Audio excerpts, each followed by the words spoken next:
ભાજપનો જન્મ ન થયો એનાથી 3 ગણી જૂની પાર્ટી છે. કેટલાય નેતાઓને ભાજપ લઈ ગઈ.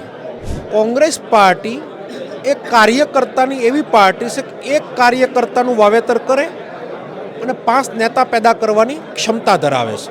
જે પણ ગુજરાતમાં ફ્રન્ટો આવે છે એ ભારતીય જનતા પાર્ટીના ફંડિંગથી હાલતી પાર્ટીઓ છે.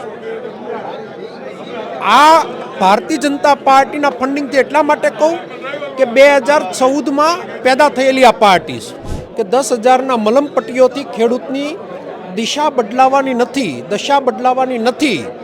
માટે કોંગ્રેસે જે સ્લોગન આપ્યું છે ને નિભાવ્યું છે કે કોંગ્રેસની જ્યારે પણ સરકાર આવશે ત્યારે એના દેવા માફ કરશે અને જે દિવસે કોંગ્રેસ દેવા માફ ન કરે, પહેલી મિટિંગમાં જ દેવા માફ ન કરે તો જાહેર જીવનને સંન્યાસ લેવાની પણ માનસિક તૈયારી છે. કોંગ્રેસ એક વિચાર છે, નહીં કે પાર્ટી. અને કોંગ્રેસ લડાઈની અંદર બરાબરની લડાઈ લડશે અને ભારતીય જનતા પાર્ટીને માત આપશે. સ્થાનિક સ્વરાજ્યની ચૂંટણીને લઈને સૌરાષ્ટ્ર ઝોનની બેઠક જે છે તે આજે મળી હતી. અમિત ચાવડા જે છે પ્રદેશ પ્રમુખ, તેમને આ બેઠક જે છે તે લીધી હતી. આપણી સાથે પ્રતાપભાઈ દુધાત છે. પ્રતાપભાઈ, શું કહેશો? સ્થાનિક સ્વરાજની ચૂંટણી જાહેર થઈ ગઈ છે અને કોંગ્રેસે પણ હવે પૂરજોશની અંદર તૈયારી ચાલુ કરી દીધી છે.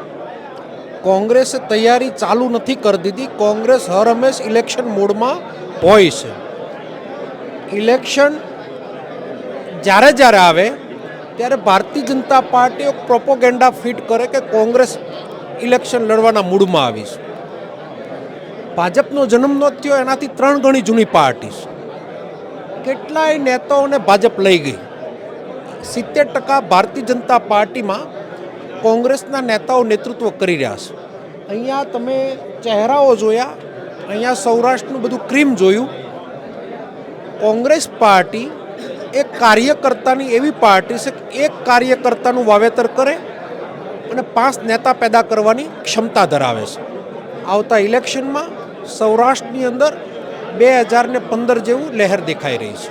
તમે કહ્યું કે ભાજપના ભાજપ જે છે કેટલાય નેતાઓને લઈ ગયા છે, હજી પણ ઘણા કાંઠે બેઠા હોય એવી વાત છે. કેવી રીતે જોવો છો કોંગ્રેસને? કોંગ્રેસ એક વિચાર છે. કોંગ્રેસ એક માસ પાર્ટી છે, કોઈ કેડર પાર્ટી નથી કે એક વ્યક્તિ કે અને કાર્યકર્તા કામ કરે અથવા કાર્યકર્તા એ રીતનું થાય. કોંગ્રેસની અંદર મેં કીધું એમ ખેડૂતની પાર્ટી છે. ખેડૂત કણ વાવે ને મણ પેદા કરે. મેં કીધું એમ કેટલા લઈ ગયા, કેટલા જવાના, ફરી પેદા થવાના.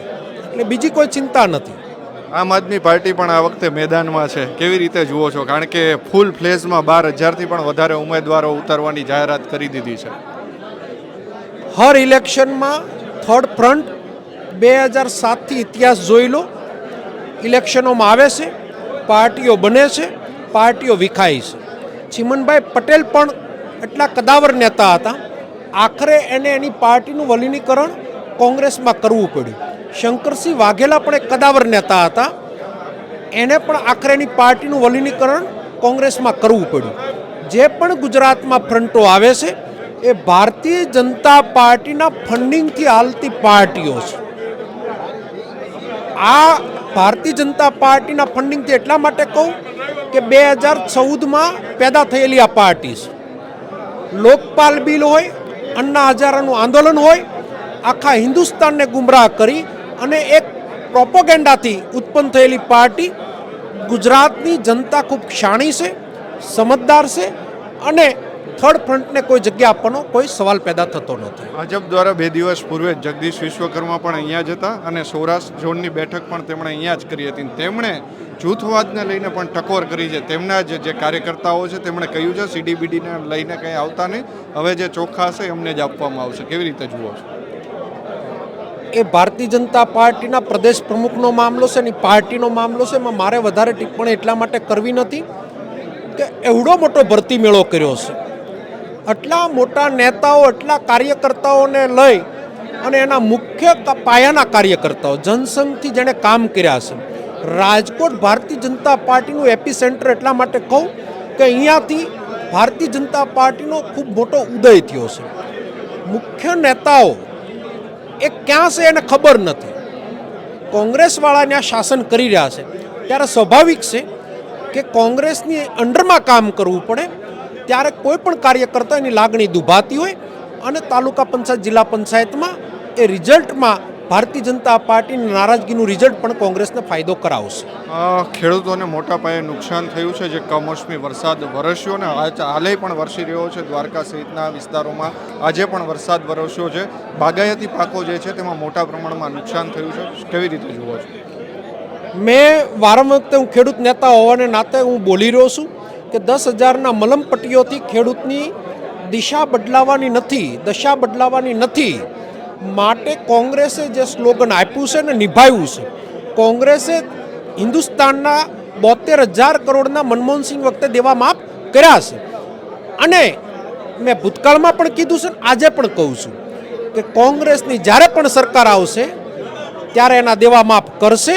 અને જે દિવસે કોંગ્રેસ દેવા માફ ન કરે, પહેલી મિટિંગમાં જ દેવા માફ ન કરે, તો જાહેર જીવનને સંન્યાસ લેવાની પણ માનસિક તૈયારી છે. કોંગ્રેસે ખેડૂતના દેવા માફ કર્યા હતા અને દેવા માફ કરશે. ભારતીય જનતા પાર્ટી ફક્ત ને ફક્ત લિમિટેડ ઉદ્યોગપતિની પાર્ટી છે.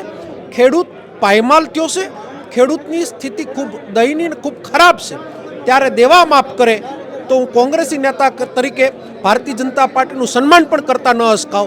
પણ હું જે પ્રમાણે કહી રહ્યો છું, કોંગ્રેસ ખેડૂતના દેવા માફ કરશે. સ્થાનિક સ્વરાજની ચૂંટણીઓમાં કેવા મુદ્દાઓ જે છે તે કોંગ્રેસના રહેશે?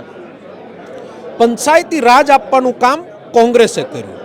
18 વર્ષના મતદારને મત અધિકાર આપવાનું કામ રાજીવ ગાંધીએ કર્યું. પંચાયતી રાજ એટલે કે તાલુકા પંચાયત, જિલ્લા પંચાયત સ્વતંત્રપણે ચાલતી હતી કોંગ્રેસના સમયમાં. ભ્રષ્ટાચાર મુક્ત ચાલતી હતી. લોકો ત્રાહિમામ થઈ ગયા છે. અધિકારી શાસનમાં પંચાયતી રાજ ખતમ થઈ ગયું છે. પંચાયતી રાજની ધારાધોરણ બદલાવી અને જે પ્રમાણનું અધિકારીઓને ઇન્વોલ્વ કરી અને જે પ્રમાણની લોકોના ખિસ્સા ખંખેરવાનું કામ ચાલે છે, એ અમારો ભ્રષ્ટાચારનો મુખ્ય મુદ્દો છે.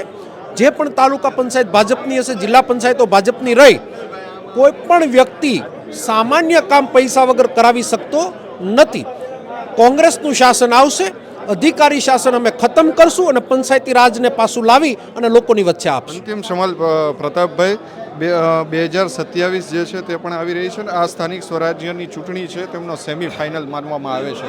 કોંગ્રેસને કયા સ્થાન ઉપર જોવો છો? કોંગ્રેસની હું વાત કરું, અહેમદભાઈ પટેલના રાજ્યસભાના ઇલેક્શન વખતે ફક્ત 31 ધારાસભ્યો રહી ગયા હતા. આખી કોંગ્રેસ તૂટી ગઈ હતી, વેરવિખેર થઈ ગઈ હતી. આવું લોકમાનસમાં વાત ઊભી થઈ હતી. એ 31 ધારાસભ્યોથી કોંગ્રેસ 72 ધારાસભ્યો સુધી પહોંચવાનું કામ કર્યું. સમયાંતરે ત્રીજી પાર્ટી આવી. 2017 પછી 22માં બહુ મોટું નુકસાન કોંગ્રેસનું કર્યું. ગુજરાતની જનતાને કંઈ મળ્યું નથી. 162 ધારાસભ્યો સાથેની સરકાર સદંતર ગુજરાતમાં અત્યારે નિષ્ફળ ચાલી રહી છે. ભય, ભૂખ ને ભ્રષ્ટાચારથી ખદબદતી સરકાર. કોઈ પણ વ્યક્તિ, ભારતીય જનતા પાર્ટીનો વ્યક્તિ પણ અત્યારે માનસિક હતાશામાં છે. ત્યારે ગુજરાતને આ ખદબદતી ભ્રષ્ટાચાર, વ્યભિચાર અને મેં વાત કરી તેમ બાહુબલીનો ઉપયોગ એક સમય હતો કે કોંગ્રેસને બદનામ કરવામાં આવતી હતી. વર્તમાન સ્થિતિની અંદર ભૂમાફિયાઓ તો કે ભાજપમાં, ડ્રગ માફિયાઓ તો કે ભાજપમાં, બુટલેગરો તો કે ભાજપમાં. ભારતીય જનતા પાર્ટી માફિયાઓની પાર્ટી બની ગઈ છે. ત્યારે કોંગ્રેસ પાર્ટી લોકોની પાર્ટી છે અને બરાબરની લડાઈ આપી અને ગુજરાતમાં કોંગ્રેસ સરકાર બનાવશે.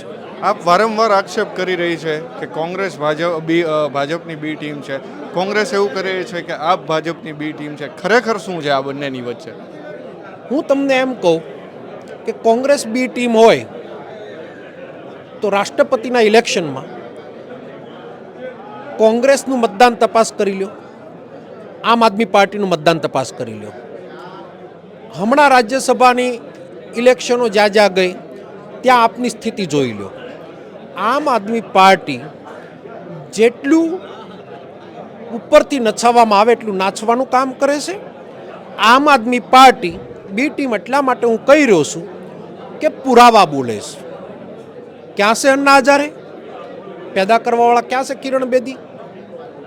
જે પ્રમાણે રાતોરાત જેલમાંથી કેજરીવાલ બહાર આવ્યા અને જે પ્રમાણે હરિયાણાના ઇલેક્શનમાં રાતોરાત ઉમેદવારો ઊભા કર્યા, 1%, 1.5%, 2% મતથી ખેડૂતોની સરકાર બનતી અટકાવી, આજે હરિયાણામાં તમે સર્વે કરાવી લો, ભગવત માન ગુજરાતમાં આવે છે, ગુજરાતની પાવન ભૂમિ ઉપર આવે, બધાને આવવાનો હક છે, લોકશાહીમાં કોઈને ના નથી. તમે પંજાબમાં સર્વે કરાવી લો. કોંગ્રેસ ક્યારેય કોમ્પ્રોમાઇઝ ના કરી શકે. મેં વાત કરી કોઈ પાર્ટી થોડી છે, આ એક મનનો વિચાર છે. કોંગ્રેસે આઝાદી પહેલાં પણ લડવાનું કામ કર્યું છે. વર્તમાન સ્થિતિમાં પણ કોંગ્રેસ લડી રહી છે. જે પ્રમાણના રાહુલ ગાંધી લડી રહ્યા છે એ અકલ્પનીય વાત છે. જે પ્રમાણનો અત્યાચાર થાય છે, જે પ્રમાણની રાહુલ ગાંધી ફેમિલી અને કોંગ્રેસ લોકો સામનો કરી રહ્યા છે, ત્યારે ગુજરાતની જનતાને પણ સમજવાની જરૂરિયાત છે. 30 વર્ષથી સરકાર નથી, છતાં પણ કોંગ્રેસ એનું લડવાનું કામ ચાલુ રાખ્યું છે. 30 વર્ષ સરકાર વગર આમ આદમી પાર્ટીના કાર્યકર્તા અથવા આમ આદમી પાર્ટી એકવાર લડીને બતાવે, સત્તા વગરના લડીને બતાવે. ટીવી ઉપર બોલવું, પેપર ઉપર બોલવું, સોશિયલ મીડિયામાં બોલવું અને પ્રોપોગેન્ડાની રાજનીતિ કરવી અને જનતાની ખરી સેવા કરવી, એમાં ખૂબ ડિફરન્ટ છે, ખૂબ મોટો ફરક છે. આ કાર્યકર્તાઓ જે અહીંયા દેખાઈ રહ્યા છે એ સત્તા હોય ના હોય હંમેશા લોકો માટે સંઘર્ષ કરવાનું કામ એ કોંગ્રેસ જણે કર્યું છે. નહીં કે ખાલી સૌરાષ્ટ્ર, આખા હિન્દુસ્તાનમાં. ત્યારે આમ આદમી પાર્ટીની મારે વધારે વાત નથી કરવી. સમયાંતરે પાર્ટીઓ આવે છે અને જાય છે. ગુજરાતની જનતાએ અમારા બાપ કહેવાય કેશુબા પાટલે, પરિવર્તન પાર્ટી આવી હતી, ખૂબ મોટો માહોલ ઊભો થયો હતો. ક્યાં છે આજે પરિવર્તન પાર્ટી? વાત એટલા માટે કરી રહ્યો છું કે જે લોકો આ કાર્યની અંદર જોતરાય છે અથવા કરી રહ્યા છે એ લોકો આખરે ગુજરાતનું નુકસાન કરી રહ્યા છે. શું કામ? કે જેનો વિચાર નથી, જેનું થળિયું નથી, જેની ઊંડાઈ નથી, એ વ્યક્તિ ક્યારેય લોકહિતના કામ ન કરી શકે. પ્રોપોગેન્ડાથી નો ડાઉટ ફૂગો ફૂલી શકે. કાયમી જમીન મજબૂત રાખવી એના માટે નાના નાના કામથી સંઘર્ષ કરવો પડે અને ભારતીય જનતા પાર્ટીને માત આપવા માટે ખૂબ જ પરિપક્વતાથી રાજનીતિ થાય. ગુજરાતની શાણી જનતા પ્રોપોગેન્ડાની રાજનીતિને ક્યારેય ના સ્વીકારે.